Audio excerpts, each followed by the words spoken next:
Hobart. Everyone feeling pretty warm, enjoying this lovely summer night. I really hope our mainland friends aren't feeling too much like these guys. So I'm Vanessa Adams. I'm a conservation planner, which means I'm the people person in the lineup.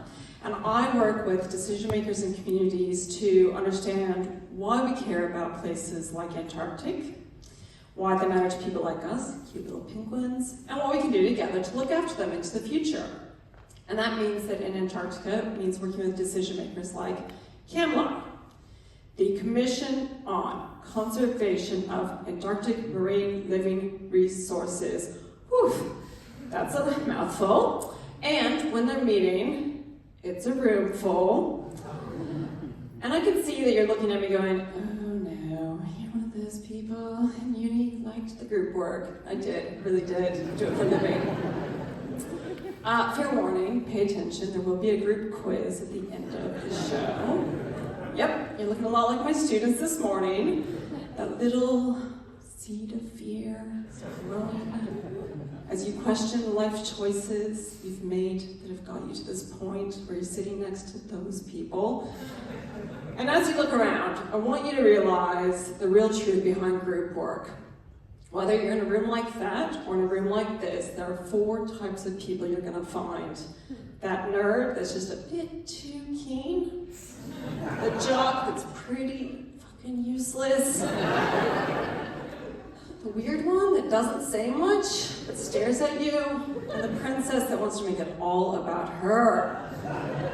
And these days, if you get the visa, you also get one of these, the international student. And they seem really nice, but they talk pretty funny. And I know you think I speak English pretty well now, but when I arrived in Brisbane in 2004, my group was really kind to me and they said, hey, why don't you come meet us in South Bank? But fair warning, it looks a lot like a beach, so do make sure to wear your thongs. Yeah, so that went really well. But hopefully, I speak Australian a little bit better now, but we're going to find out. Okay. So, as a people person or social scientist, a lot about what I do is finding out who should be in the room, who has a say when we're trying to make decisions to look after the environment. And then trying to get people to talk together and actually make productive choices together as groups. And it means my research tools look a lot like this. The things you have at home, your whiteboards, your markers, your butcher papers, your post-it notes. And a good day at the office looks a heck of a lot like that.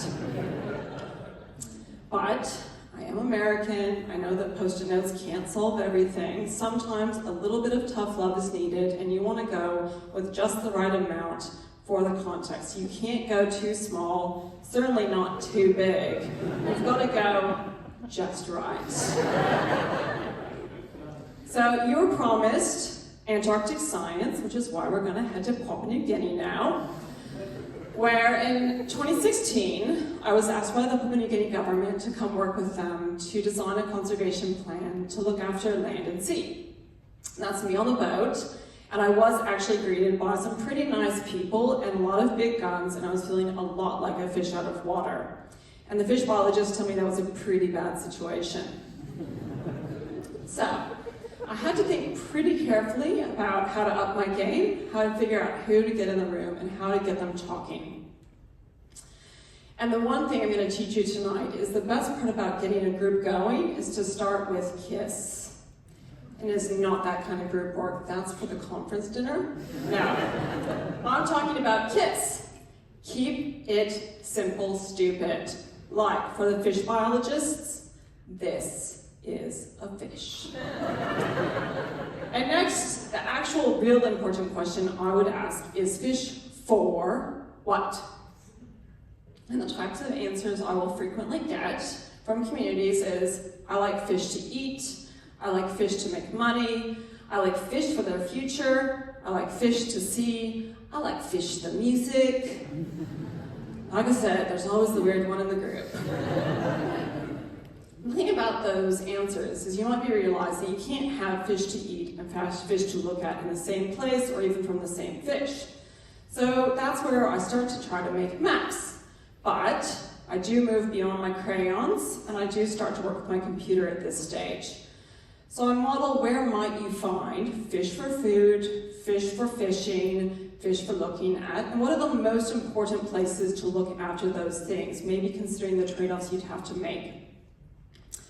Now, the thing about models is that they're pretty good, they can certainly support us, but they're almost always terribly wrong. It's true. Sorry, modelers. So, the next stage is really to take this back to the people I've been talking to and ask them to tell me the areas that they think are most important on this map. What are the areas of interest?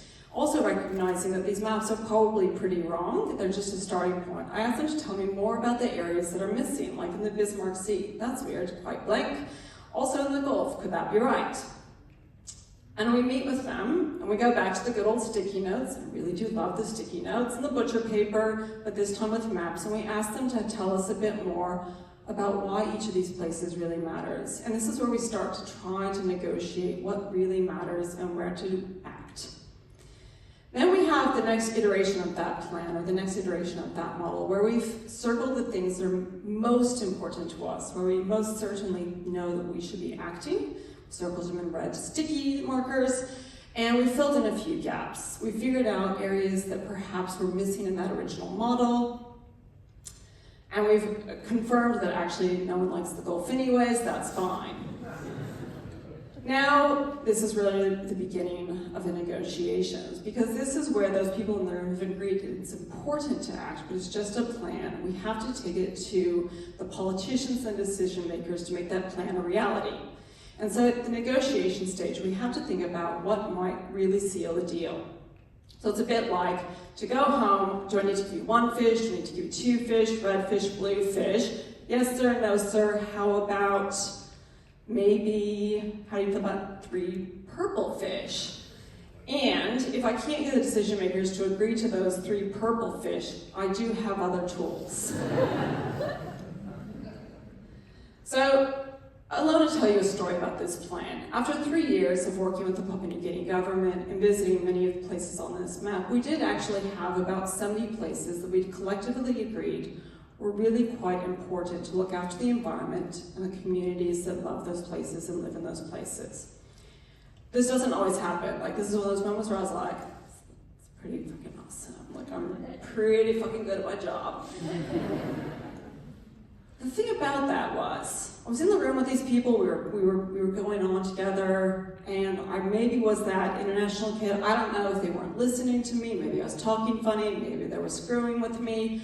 But when I printed this out in A0 to send to the Papua New Guinea government, they'd endorsed it, we were about to do media releases, I zoomed in and I realized number 56 whale sanctuary was actually shaped like a whale.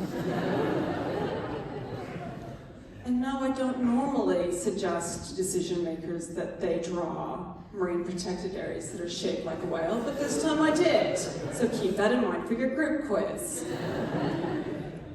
So I did promise you, or maybe they promised you, some Antarctic science. Here at Kamlar, you might have driven past this building on Macquarie Street on your way here tonight. When the flags are flying, don't come a knocking because they are in session. The thing about decision making with Kamlar is it's not just one government, it's many, many governments, and they use consensus-based decision making, which means everyone in that room has to say yes before a plan becomes reality, which means it's the biggest, worstest group project ever. So my research then asks the question of, if I need all of those dominoes to fall before you accept my advice, how do I go about doing that? So I have to think about the types of people in that room, whether they're likely to object or likely to agree, and in which order to go to you to try to negotiate those outcomes. So in group terms, that's thinking about, do you go for the easy wins? The nerd that's definitely going to say yes. Maybe the princess, she seems to command a room, but is she really as popular as she thinks she is? The jock, he's pretty useless, but he also is super popular. Or the wild card weirdo in the corner. Who knows what we're going to get from that?